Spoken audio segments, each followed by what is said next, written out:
Hola a todos, yo soy Javier y a través de una serie de vídeos, este siendo el primero que estoy preparando, tengo la intención de que los españoles, o la gente que vea mi contenido por lo menos, nos demos cuenta de que los dos partidos principales que hemos tenido en España desde los años 80, el Partido Popular y el Partido Socialista Obrero Español, son dos organizaciones criminales, personas que entran en política con la finalidad de hacer dinero, de aprovecharse del populacho, o sea, nosotros, y de intentar salir impunes de todos los escándalos en los que se ven involucrados sin nunca admitir nada de culpa, solamente haciéndolo cuando la pelota se ha hecho demasiado grande y la única escapatoria es pedir perdón.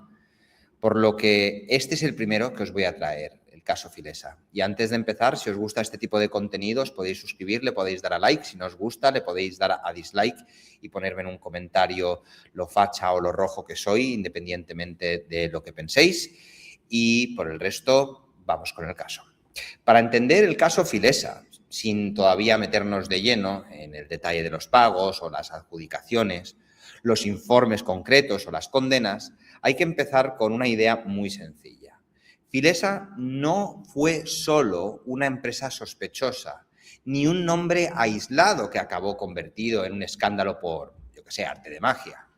Lo que empezó a emerger a comienzos de los 90 fue la imagen de un pequeño entramado societario formado por Filesa, Malesa y Time Expert, conectado con personas con el entorno socialista y utilizado, según la reconstrucción judicial, para mover dinero bajo una apariencia mercantil respetable. Esa es la clave de lo que os vamos a contar. No estamos todavía en el terreno del juicio final, sino en el momento en que empieza a verse que allí puede haber algo más serio que simplemente irregularidades contables.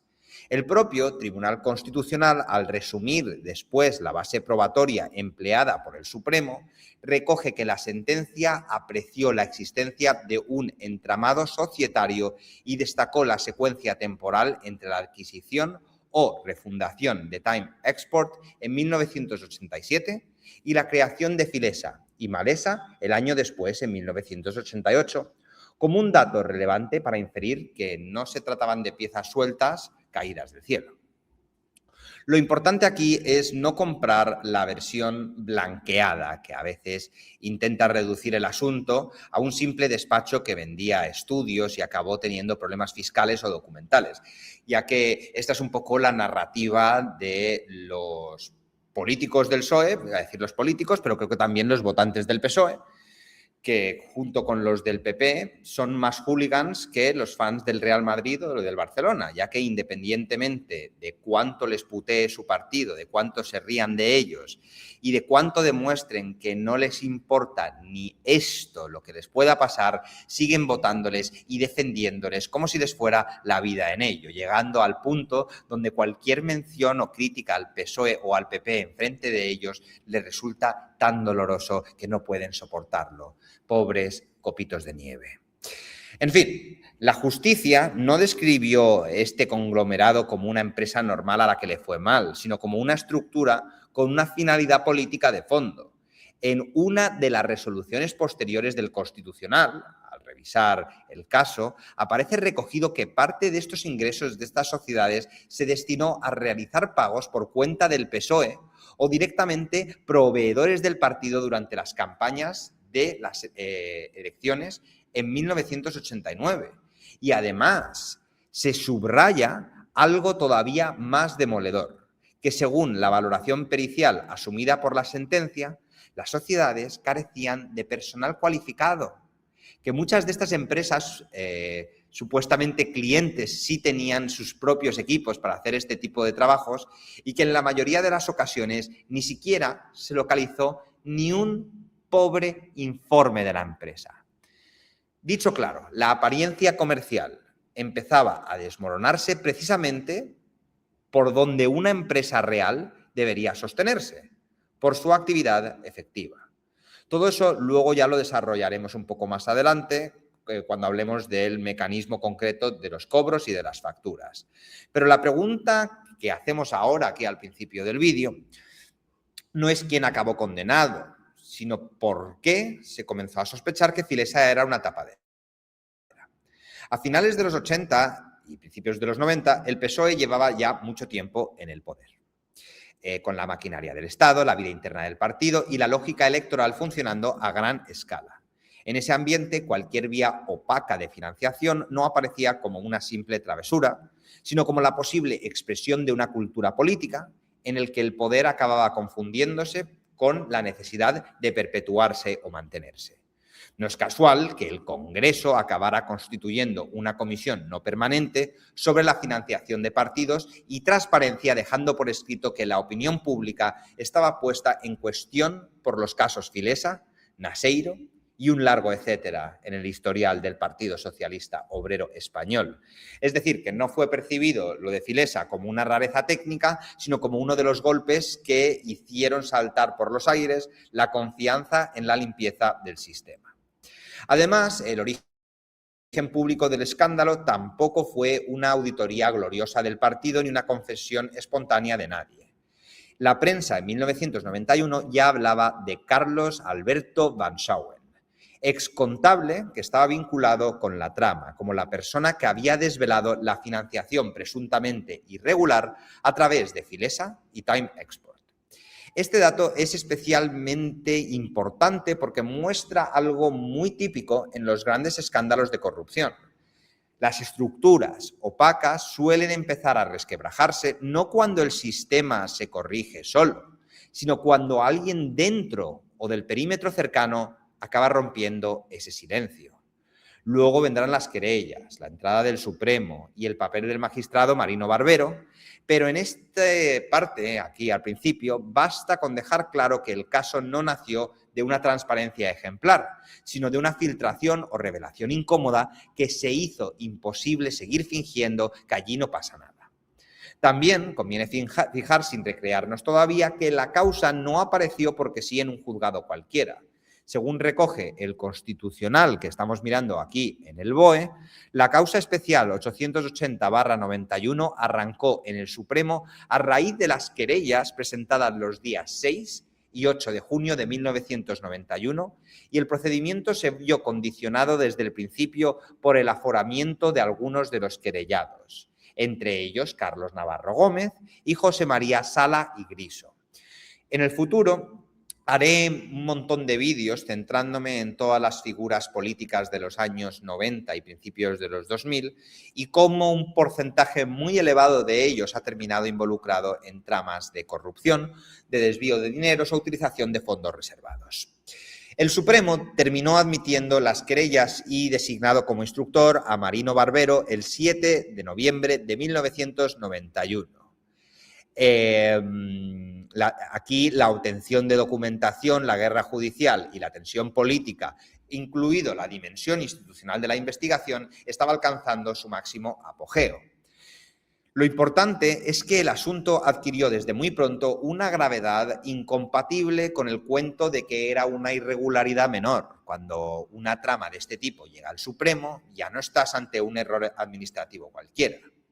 Otra cosa que debe quedar bien asentada es que desde el principio Filesa no dañó al PSOE solo cuando hubo sentencia, sino mucho antes. El desgaste político fue casi inmediato, ya que en abril de 1993, cuando todavía el recorrido judicial seguía abierto, Felipe González admitió públicamente que el caso había hecho muchísimo daño al PSOE. El mismo Felipe González que creó una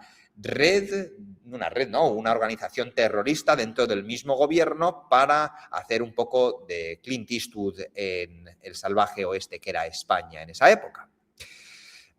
Lo de que hizo mucho daño al PSOE es una frase realmente importante porque refleja la dimensión real del problema, ya que el mismísimo líder socialista reconocía que aquello se había convertido en una losa política para el PSOE. Y eso es importante para esta primera sección porque ayuda a entender que Filesa fue antes que nada un terremoto de la credibilidad del partido. Ayudaba a entender que todas las discusiones sobre quién ordenó qué o quién sabía exactamente qué, de qué sabía la cúpula del PSOE de todo esto, llegaba a quién tenía responsabilidad de absolutamente toda esta historia. Un error frecuente cuando se habla del caso Filesa es empezar directamente por la sentencia del 97 o por los condenados, como si lo anterior no importara. La primera gran verdad del caso es que antes de ser una condena, Filesa mostraba un síntoma de podredumbre dentro del partido, que el PSOE hegemónico podían existir estructuras empresariales pagadas por el partido con actividad presuntamente ficticia para captar recursos por vías que no soportaban un examen serio o que prestarían demasiada atención a la procedencia de un dinero que no lo tenía. Es decir, hasta desde el lado del supuesto cliente la operación chirriaba, porque una de las notas más reveladoras que recoge la base probatoria asumida por la justicia es que las empresas pagadoras en varios casos consideraban esos pagos como meras liberalidades y no los trataban ni siquiera como gastos deducibles ordinarios. Y claro, Filesa empezó a oler mal, no porque a alguien le pareciera inmoral que una empresa cercana al PSOE ganara dinero, sino porque la propia lógica de esta sociedad cada vez era menos creíble. Ahora vamos a hablar un poquito de cómo funcionaba la maquinaria, ¿vale? Hemos dejado claro que Filesa no era simplemente una empresa cualquiera. Y aquí ya se empieza a ver el corazón del escándalo. La clave no era solo que existiera Filesa, Malesa y Time Export, sino que esas sociedades, según la reconstrucción asumida por la justicia, servían para captar dinero bajo apariencia de actividad mercantil con un objetivo último de apoyo financiero al PSOE.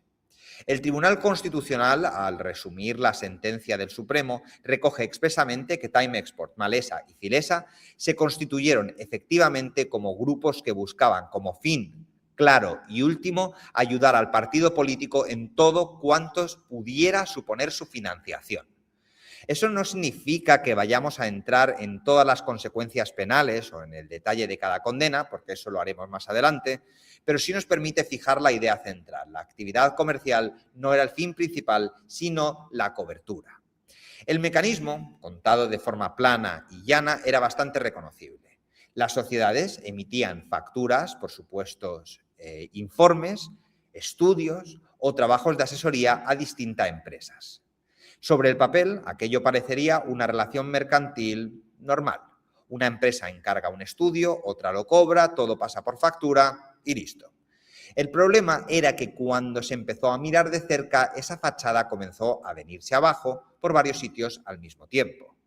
La propia base probatoria que luego recogen las resoluciones del Constitucional señala que la sentencia del Supremo apoyó buena parte de su razonamiento en informes periciales según los cuales muchas de las empresas clientes tenían ya medios internos suficientes para realizar por sí mismas esos trabajos, que las sociedades de la trama no contaban con estructura técnica proporcional a lo que decían vender y que en numerosos casos los informes directamente no aparecían o resultaban inconsistentes.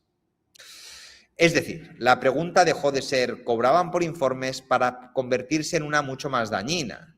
¿Esos informes existían de verdad y tenían una utilidad real o era simplemente la coartada documental del pago? Ese es el punto que hace que Filesa no se parezca a una chapuza administrativa cualquiera. Una cosa es que una empresa entregue un estudio mediocre, otra muy distinta es que el negocio entero empiece a aparecer constituido alrededor de documentos cuya existencia, calidad o necesidad real ofrecía serias dudas. En varias resoluciones posteriores puede verse que el problema no era un expediente mal archivado o una factura confusa aislada, sino un patrón. Por eso, narrativamente, conviene insistir en que el escándalo no explotó porque alguien detectara una contabilidad creativa menor, sino porque comenzó a consolidarse la actividad formal servía para vestir de legalidad a una circulación de dinero con otra finalidad. Además, la maquinaria no se sostenía solo en el nombre de Filesa. Lo que la justicia y la investigación fueron dibujando fue un pequeño holding de hecho con Time Export, Filesa y Malesa actuando de forma conectada. En la documentación judicial abierta por el Constitucional aparece subrayada la secuencia temporal entre la adquisición de Time Export en el 87 y la creación de Filesa y Malesa en el 88, porque ese orden permitía ver continuidad, no casualidad. La impresión que deja esa reconstrucción es la de una estructura que se fue armando para cumplir una función muy concreta, no la de 3 aventuras empresariales independientes que coincidieron por azar en un mismo universo político. Ese matiz importa. Luego está el lado de las empresas pagadoras, que también ayuda a entender por qué aquello levantó tantísimas alarmas. Durante la instrucción, el juez Marino Barbero pidió a Hacienda información tributaria de una larga lista de entidades vinculadas como clientes de Filesa: el Bilbao Vizcaya, el Central Hispanoamericano, Cepsa, ABB Energía Foxa, Enasa, Abengoa, Gas Natural y Prica, además de la propia Filesa. Esa resolución recogida por la prensa de entonces muestra 2 cosas. La primera, que la red de relaciones mercantiles investigada no era anecdótica ni marginal. La segunda, que el juzgado no estaba mirando en una operativa microscópica, sino en una cadena de cobros que afectaba a todas las grandes empresas de España. Aquí no hace falta todavía entrar a valorar si cada empresa pagó por una liberalidad. Y precisamente por la amplitud de esta red, la sospecha no se limitó a la autenticidad material en los informes, sino también a su verdadera función económica. Si una empresa grande paga por un estudio que no aparece, que no necesita especialmente o que pudo haber elaborado por sí misma, ese pago deja de parecer una operación ordinaria y empieza a parecer otra cosa. En la base indiciaria de la sentencia, luego discutida en amparo, se manejaba justamente esa idea, que la cobertura mercantil no encajaba del todo con la realidad funcional de los servicios supuestamente prestados. Conviene dejar sembrada la sospecha esencial, entonces. El informe era la coartada perfecta porque daba apariencia técnica y legal a un flujo de dinero difícil de justificar de otro modo. También merece la pena mencionar, sin desarrollarlo demasiado, que desde el principio el PSOE intentó defenderse en términos de normalidad contable y negar algunas de las imputaciones más llamativas. En junio del 91, por ejemplo, la dirección socialista matizó declaraciones anteriores para precisar que el alquiler de una de sus sedes, atribuida a Filesa en algunas informaciones, había sido pagado directamente por el partido, según su propia contabilidad. Ese detalle no cambia el núcleo del caso, pero sí sirve para retratar el clima del momento. El partido trataba de contener el incendio negando piezas concretas del relato y sosteniendo que la investigación interna apenas empezaba. Hay otro elemento muy útil para contar esta parte sin repetir luego la sección judicial, que lo vamos a cubrir en bastante detalle, que es que la operativa de Filesa parecía funcionar gracias a una mezcla de apariencia documental, conexiones políticas y opacidad práctica. La factura era visible, la utilidad real del trabajo prácticamente no se podía ver en ninguna parte. El nombre del informe podía existir, el contenido concreto o su valor económico ya no tanto. Y cuanto más se escarbaba, más se reforzaba la impresión de que la documentación mercantil no era la prueba de un negocio, sino la piel de un mecanismo concebido para otra cosa. Esa es la razón por la que el caso se volvió tan emblemático, porque enseñaba de forma muy gráfica cómo una estructura societaria podía mimetizarse con el tráfico normal de servicios y al mismo tiempo servir a fines políticos encubiertos. De nuevo, la frontera exacta entre sospecha política, inferencia judicial y condena penal. Vamos, os explico. La maquinaria de Filesa no necesitaba maletines en un parking para resultar escandalosa. Le bastaba con algo más sofisticado y más peligroso también. Usar un lenguaje normal dentro de la empresa privada para enmascarar una financiación de naturaleza política. Informes, estudios, asesorías, facturas, clientes, sociedades, contabilidad, todo sonaba limpio y todo, por supuesto, que parecía profesional. Y precisamente por eso el caso fue tan corrosivo, porque sugería que la corrupción más eficaz no siempre entra por la puerta del soborno descarado, sino por la falsa normalidad. Quien empezó a desarmar judicialmente esa normalidad, como se obtuvieron los documentos, lo cubriremos ahora en lo siguiente. Pero una cosa debe quedar clara: si Filesa causó tanto daño fue porque el mecanismo estaba diseñado para parecer legal, incluso cuando empezaba a dejar de parecer creíble. Si hemos hablado de cómo ha funcionado la maquinaria, creo que ahora nos conviene explicar en todo este andamiaje que deja de ser solo una sospecha política o periodística y pasa a convertirse en una investigación judicial de primer nivel. Y esto es importante contarlo bien, porque el caso Filesa no estalla de verdad cuando se discuten sus implicaciones morales en tertulias o en el Congreso, sino cuando llegan las querellas al Tribunal Supremo. Según recoge la sentencia 124/2001 del Tribunal Constitucional, la causa especial 880/91 arrancó tras las querellas presentadas en junio de 1991. Y el procedimiento quedó desde muy pronto condicionado por la existencia de aforados. La Sala Segunda del Supremo llegó a plantear inicialmente la necesidad de pedir suplicatorio antes incluso de decidir sobre la admisión. Pero el Ministerio Fiscal recurrió esa idea y finalmente el 7 de noviembre del 91 el Supremo estimó ese recurso, admitió las querellas y designó como magistrado instructor a Marino Barbero Santos. A partir de entonces se realiza una instrucción intensa con declaraciones testificales y intervención de documentos y periciales. Este arranque procesal ya dice bastante sobre el clima del caso, ya que no hablamos de una denuncia menor que se va inflando con el tiempo, sino de un procedimiento que desde el principio tropieza con cuestiones delicadas: aforamientos, competencias especiales, garantías parlamentarias y la pregunta de hasta dónde podía avanzar un instructor antes de solicitar formalmente la autorización a las cámaras. La propia resolución del Constitucional resume que uno de los querellados sostuvo después que Barbero practicó casi toda la investigación antes del suplicatorio, mientras que la Sala y luego el Constitucional validaron la tesis de que en esa fase se estaba realizando una investigación genérica y no todavía una persecución procesal directa en el sentido más estricto. Ese debate es técnico, sí, pero narrativamente dice mucho. Desde el arranque, Filesa fue también una batalla sobre quién podía investigar, hasta dónde y en qué momento. No era solo una guerra por los hechos, sino una guerra por las reglas del juego. Y allí aparece la figura de Marino Barbero, que no tardó en convertirse en uno de los grandes protagonistas del caso. Su nombre no se hizo visible únicamente por instruir el procedimiento, sino por la forma que empujó diligencias que tocaron nervios políticos muy sensibles.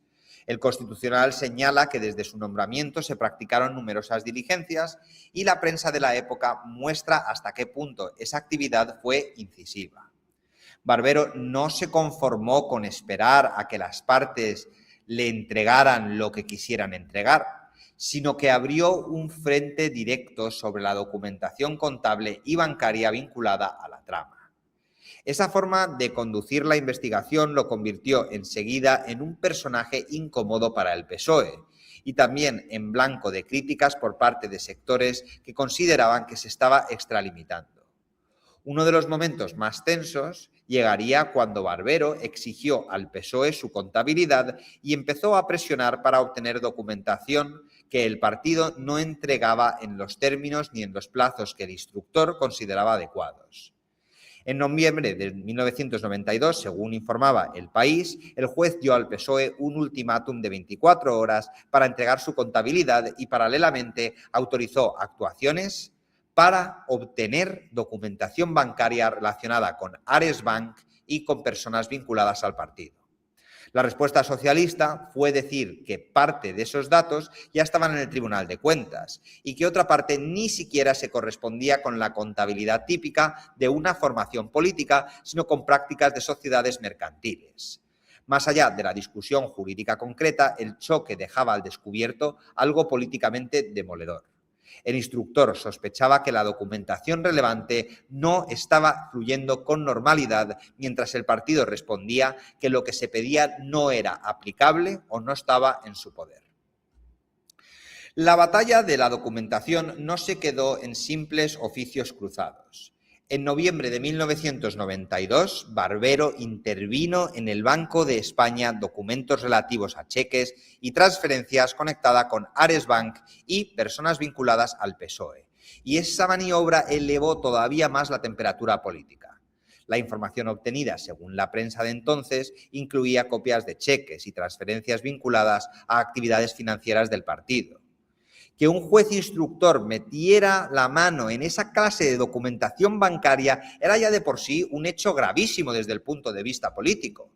Pero lo que hizo que el asunto se volviera explosivo fue que paralelamente el fiscal general del Estado, Eligio Hernández, ordenó al fiscal del caso que recurriera a la decisión del juez. Es decir, la investigación dejó de parecer un simple procedimiento judicial delicado y empezó a adoptar la forma de un choque entre el instructor y resortes institucionales que trataban de frenar o modular sus pasos. Ese pulso no fue una anécdota de un día. En diciembre de 1992, la tensión subió todavía más cuando Barbero ordenó un nuevo registro en la sede del PSOE en Ferraz.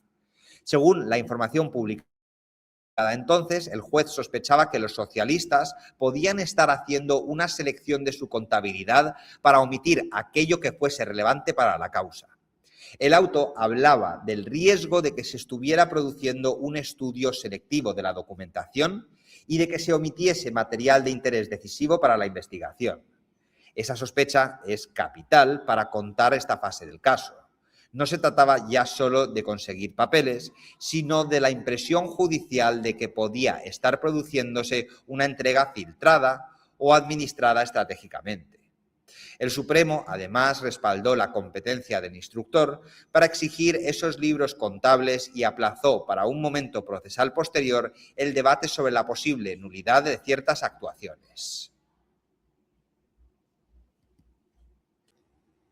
Lo interesante de todo esto es que cuanto más avanzaba la instrucción, más se convertía la pelea judicial en una pelea por el control del relato, ya que el PSOE sostenía que no había cajas B y que la cuenta de Ares Bank investigada era oficial y conocida por el Tribunal de Cuentas.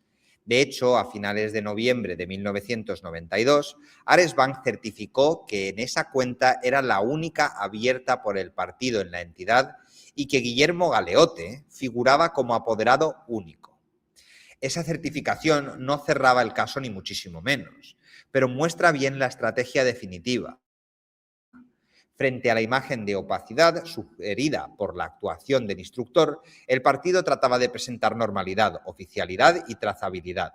Barbero, en cambio, seguía empujando diligencias como si el problema no fuese la mera existencia formal de cuentas declaradas, sino la arquitectura más amplia que las rodeaba y la suficiencia real de la información entregada. La investigación además se ensanchó a gran velocidad, ya que en enero del año 1993 Barbero pidió a Hacienda datos tributarios sobre 35 bancos y sociedades, entre ellos grandes bancos y varias empresas que habían sido clientes de Filesa. La petición abarcaba datos desde 1988 hasta 1992 e incluía actas e informes de inspección. Al mismo tiempo, el instructor citó a numerosas personas relacionadas con Time Export y con clientes de la red. Ese dato es muy importante porque demuestra que la instrucción no se limitaba a revisar 4 papeles internos del PSOE o a interrogar a los nombres ya conocidos. Barbero estaba tratando de reconstruir el circuito desde varios extremos: la contabilidad partidaria, los flujos bancarios, la posición fiscal de las empresas pagadoras y los testimonios de quienes habían intervenido en la cadena. El mensaje implícito era claro: para entender Filesa no bastaba con mirar una factura, había que rastrear el ecosistema completo. Todo esto explica por qué Marino Barbero acabó convertido en una figura tan discutida. Desde el PSOE hubo voces muy críticas con sus métodos. Por ejemplo, la ministra Matilde Fernández, que tela marinera también la tía, llegó a decir en enero del 93 que el juez se pasó con su manera de proceder, aludiendo a los registros repetidos en la sede socialista, aunque matizaba que hablaba sin fundamento jurídico técnico.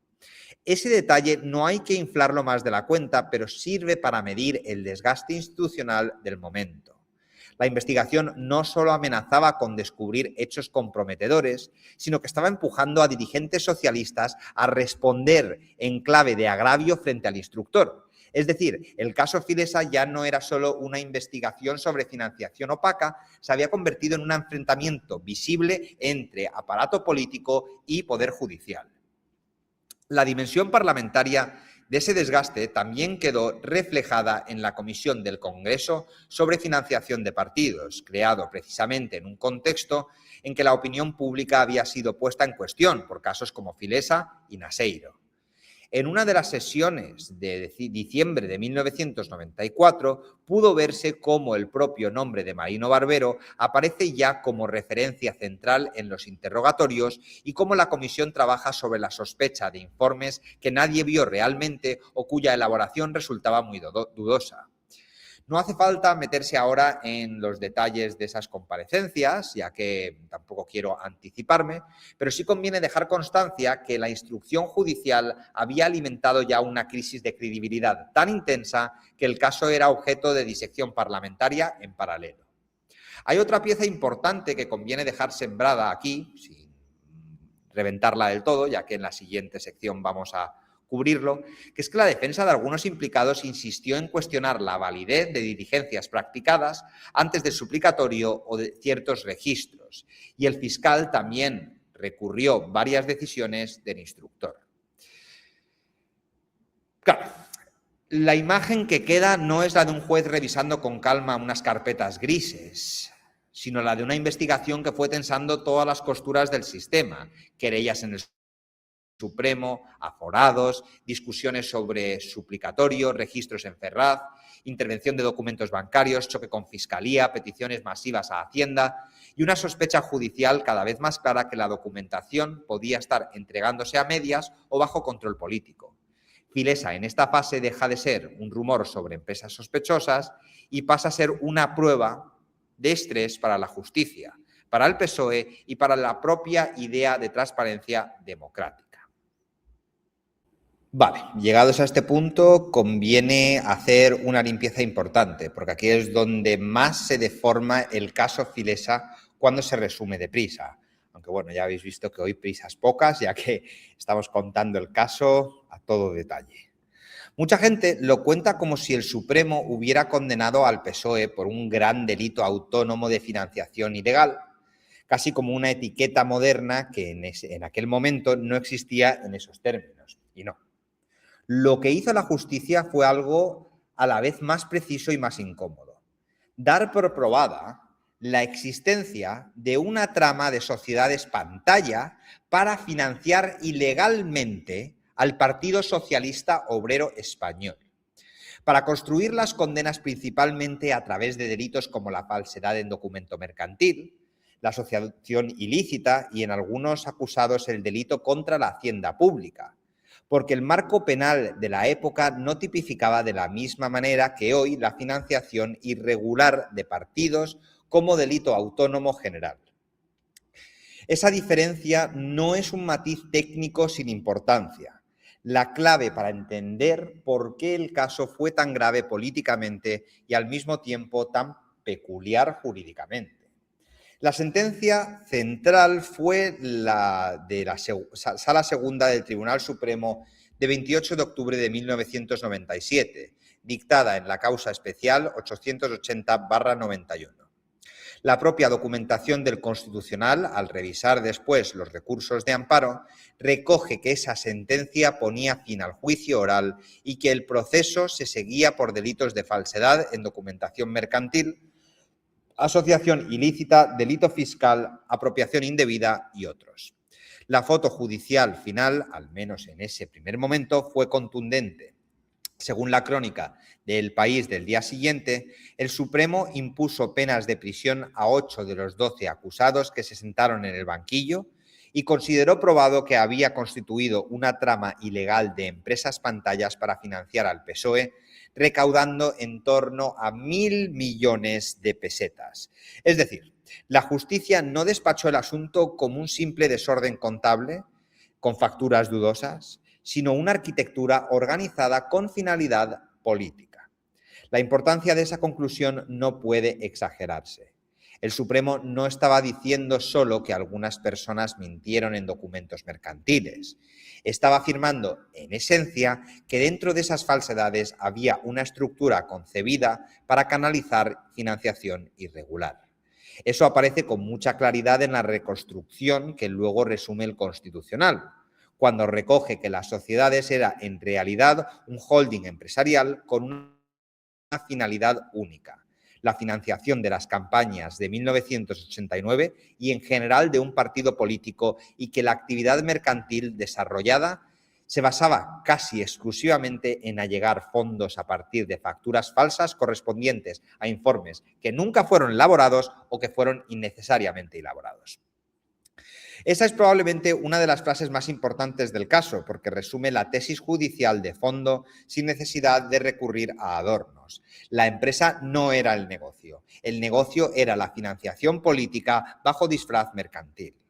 Ahora bien, esa conclusión general no significa que la sentencia fuera un bloque monolítico e intocable en todos sus extremos. Y aquí está una de las cosas que hay que contar bien para no simplificar de más. Entre los condenados figuraba, por ejemplo, el exdiputado socialista Carlos Navarro, el senador del Partido Socialista Catalán Josep María Sala, el administrador único de Filesa Luis Oliveró, el gerente de Malesa Alberto Flores y también Aída Álvarez y Miguel Molledo, entre otros. Según la información publicada tras el fallo, Navarro recibió penas que sumaban 11 años de prisión, Oliveró y Flores 10 años, Sala 3 años y Álvarez y Molledo 2 años y 4 meses. Pero la propia noticia también subrayaba que no todos los acusados fueron condenados. 3 empresarios fueron absueltos y 2 recibieron penas menores. Eso ya desmonta una caricatura muy extendida, la de una sentencia que arrasó por igual con todos los que aparecían en la periferia del caso. No fue así. El Supremo distinguió grados de responsabilidad y no convirtió automáticamente en culpable a todos los que orbitaran alrededor de la trama. La pieza doctrinal más interesante y probablemente la más decisiva fue la relativa a la falsedad documental, porque aquí el debate jurídico era espinoso. Las defensas insistían en que, como mucho, se estaban ante una falsedad ideológica de particulares, algo cuyo tratamiento penal no era idéntico, mientras que la tesis de la sentencia fue otra. Cuando una factura es incierta en su totalidad, es decir, cuando se emite sin que ninguno de sus conceptos corresponda a una operación mercantil efectivamente realizada, no estamos ante una simple exageración o una narración inexacta, sino ante una simulación total del documento, y eso sí era punible bajo el Código Penal de 1973 y también bajo el de 1995. El Constitucional, al revisar los recursos de amparo de Alberto Flores, Luis Oliveró, Aída Álvarez y Miguel Molledo, avaló precisamente esa lectura y rechazó que fuera una interpretación imprevisible o contraria al principio de legalidad penal. Dicho en lenguaje normal, para la justicia, muchas de aquellas facturas no eran solo documentos discutibles, sino directamente documentos enteramente falaces. Ese punto es muy importante, porque explica por qué el caso no se cayó por un vacío legal completo. Aunque la financiación ilegal de partidos no tuviera entonces el encaje autónomo que tendría hoy, la justicia sí podía castigar la fabricación de la cobertura documental, cuando esa cobertura consistía en facturas completamente simuladas. Por eso, cuando años después algunos intentaron vender la idea de que Filesa fue poco más que una inmoralidad sin traducción penal real, estaban retorciendo bastante las cosas. No, hubo una traducción penal real y fue la de castigar falsedad materialmente todos los muchos de esos documentos y la estructura asociativa que los hacía posibles. Otra cosa distinta es que el derecho penal de entonces no permitiera construir todo el caso exactamente como se había construido con la legislación posterior. También fue importante el delito de asociación ilícita, porque allí el Supremo y luego el Constitucional estaban diciendo algo todavía más duro que la mera existencia de documentos falsos aislados. Lo que sostuvieron fue que no estábamos ante una colección caótica de irregularidades, sino ante una asociación creada o utilizada con fines delictivos. En el caso de Sala y Griso, por ejemplo, el Constitucional asumió que existían pruebas de cargo bastantes para sostener la condena por asociación ilícita, apoyándose en elementos como la adquisición de Time Export, el aumento llamativo de su actividad, la falta de base empresarial para producir los informes, la existencia de muchos de ellos y el destino de los pagos. Es decir, la estructura no era penalmente relevante solo porque generase documentos falsos, sino porque la propia sociedad o entramado podía verse como instrumento de una finalidad ilícita continuada. Pero aquí llega un matiz importante, y es que los que dan credibilidad al relato, si se cuenta bien, el Constitucional no confirmó intacto todo. En junio de 2001 otorgó parcialmente el amparo a Josep María Sala y Griso y anuló su condena por uno de los delitos de falsedad en documento mercantil al considerar vulnerado su derecho a la presunción de inocencia en ese punto concreto. Lo relevante es que no tumbó la base completa del caso ni negó la existencia de la trama. Lo que dijo fue que respecto a esa falsedad específica, la interferencia probatoria no alcanzaría el nivel exigible. Al mismo tiempo, mantuvo la validez de la condena por asociación ilícita. Esa decisión afinó el caso, pero no la demolió. De hecho, El País resumió la consecuencia práctica como una reducción de la sala penal de Sala de 3 a 2 años. Esto es muy útil contarlo porque evita dos extremos falsos. Ni la sentencia del Supremo quedó plenamente intacta en todos sus detalles, ni el Constitucional dinamitó Filesa. Hizo algo más serio. Cribó y corrigió un tramo probatorio, manteniendo en pie el núcleo del caso. En cambio, otros recursos de amparo fueron destinados. El Constitucional rechazó las impugnaciones de Luis Oliveró, Alberto Flores, Aída Álvarez y Miguel Molledo en lo relativo a la aplicación del delito de falsedad documental, avalando la tesis de la simulación total de las facturas y considerando que esa interpretación no vulneraba el principio de legalidad. También la sentencia 123/2001 sobre Carlos Navarro se enmarcó en la revisión constitucional de la condena dictada por el Supremo en la misma causa. Esto refuerza una idea muy importante. Después de la gran sentencia de 1997 vino una depuración constitucional, sí, pero esa depuración no borró la arquitectura principal de la condena, sino que la dejó en pie con ajustes concretos. Otro punto que conviene contar, sin mezclarlo todavía con nada de lo que hemos comentado anteriormente, es las absoluciones y las limitaciones del fallo. Se dice que la sentencia fue dura, pero no convirtió en verdad judicial todo lo que se había llegado a insinuar durante los años de instrucción y de batalla política. Hubo acusados absueltos, hubo tipos penales que no prosperaron igual para todos y hubo cuestiones como determinadas responsabilidades de la cúpula del partido que no quedarán resueltas en el plano penal del modo en que muchos adversarios del PSOE habrían querido. En otras palabras, el Supremo sí dio por acreditada la financiación irregular mediante la trama de empresas, pero no transformó automáticamente esa conclusión en una condena penal para todo el universo político que rodeaba al partido. Esta diferencia será fundamental. Así que, si queremos dejar esto más o menos cerrado, la formulación más exacta sería esta. La justicia dijo que Filesa fue una trama de empresas pantalla montada para financiar irregularmente al PSOE, sustentada en facturas falsas o simuladas, y por eso se condenó a varios de sus responsables por falsedad documental, asociación ilícita y en algunos casos delito fiscal. Lo que no hizo fue construir la sentencia sobre un gran delito autónomo de financiación ilegal de partido, con la forma actual, ni convertir automáticamente toda sospecha política en condena penal. Ese equilibrio es el que hace que el caso sea tan importante históricamente, porque mostró la realidad de una financiación opaca y organizada, pero también las limitaciones del marco legal para castigarlo como sería debido. Por lo que, en conclusión, Filesa no es solo un caso de facturas falsas o de empresas pantalla. Es el momento en que una parte importante de la sociedad española empieza a asumir que la corrupción no es una anomalía puntual, sino un riesgo estructural del sistema político. Y el recorrido queda bastante claro y sin solapamientos. Primero, Filesa era una empresa totalmente ilegal, que se había dedicado a financiar al partido de manera totalmente ilegal. Y a pesar de todo esto, el PSOE sigue existiendo y sigue siendo uno de los partidos más votados. ¿Hasta cuándo vamos a entender que todo lo que nos viene ahora de Ábalos, de Koldo, de Begoña, de Pedro Sánchez, no es un caso puntual, no es la extrema derecha intentando cargarse al PSOE?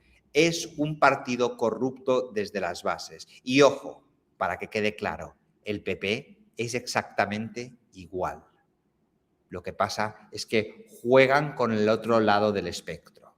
Dice, la extrema izquierda nos está intentando hacer quedar mal. Al fin y al cabo, lo que nos queda claro, o debería quedar claro a todos los españoles, es que se están burlando de ti. Te están robando a manos llenas y encima les tocan las palmas a poco que te den esto. No sé qué opinaréis vosotros de todo. Me encantaría leer si hay algo que me he dejado o si hay algo que os gustaría comentar acerca del caso Filesa. Por mi parte, yo lo voy a dejar aquí. 46 minutos es más que suficiente como para entender un caso. Me perdonáis si he sido aburrido o si he dado demasiados detalles. Sé que es un vídeo que posiblemente no vea tanta gente, pero me apetece sacar las miserias de las organizaciones criminales, también llamadas partidos políticos en nuestro país. Muchas gracias por estar allí y nos vemos muy pronto aquí en La Prueba con Nota Alta. Adiós.